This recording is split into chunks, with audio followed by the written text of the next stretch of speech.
Now let us continue with the next part in electricity, that is electric power. We know power is the rate of doing work, or power is equal to work done upon time taken. And work done is nothing but the energy. And you know heat energy. The equation of heat energy by Joule's law is H is equal to what? I square into RT. So energy is I square into RT and this time is T. T and T cancels. So you get power is equal to what? I square into R. So this is one equation for electric power. Now we'll see other equations also. Power P is equal to I square you can write as I into I and this R as it is. And you know the equation of Ohm's law, V is equal to IR. So in place of IR, you can write V. So P becomes I into V, or P equals to VI. Now this is the second equation for electric power. And P is equal to this V as it is, and by Ohm's law V is equal to IR, or I is equal to what? V upon R. So in place of I will write V upon R. So P becomes equal to V into V is V square by R. So we have three equations for power. That is, the first equation is P is equal to I square R. Second equation is P is equal to VI. And the third equation is P is equal to V square by R. And the SI unit of power. Okay, the SI unit of power is what? Watts. Okay. Let us read one question. Read it.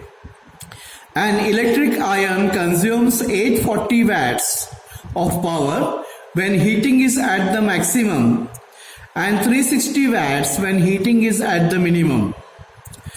The voltage is 220 volts. What are the current and resistance in each case? Okay, read the question once again. In your mind, you can pause and read it. Okay, we'll start solving it. So let us solve this sum. When heating is at the maximum, they are given P is equal to 840 watts and voltage is equal to 220 volts. And we know P is equal to VI. So I becomes equal to P by V. And P is 840 watts, V is 220 volts. So if you solve this, you get 3.82 amperes. And from Ohm's law, we know V is equal to IR, or R is equal to V upon I is equal to V is 220 and I we have got as 3.82. If you solve this, you get 57.60 ohms. So this is the current and this is the resistance when heating is at the maximum. Now let us calculate the same things when heating is at the minimum. When heating is at the minimum, they are given power is equal to power consumed is 360 watts and voltage is 220 volts. And we know the one equation for power is P is equal to V into I, or I becomes equal to P upon V. So this P is how much? 360. Voltage is 220. So this comes up to be 18 by 11. So this comes up to be 1.68 amperes. We know from Ohm's law that V is equal to IR, or IR is equal to V upon I. And we know V is 220 and I is approximately 1.68. You can also do the calculations. Okay, my answer may be wrong.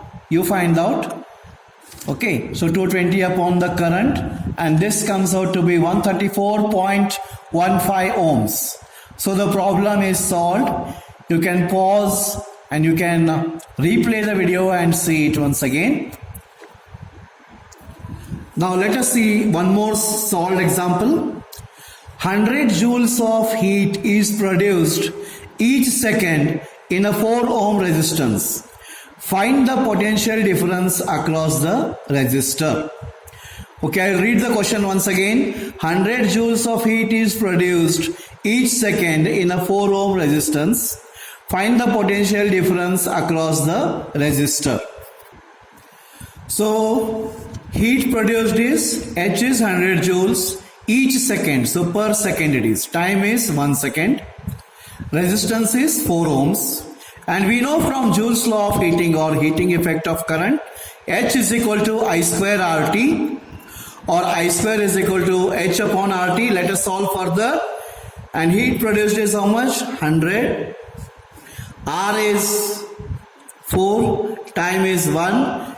And if you cancel this, you get 25.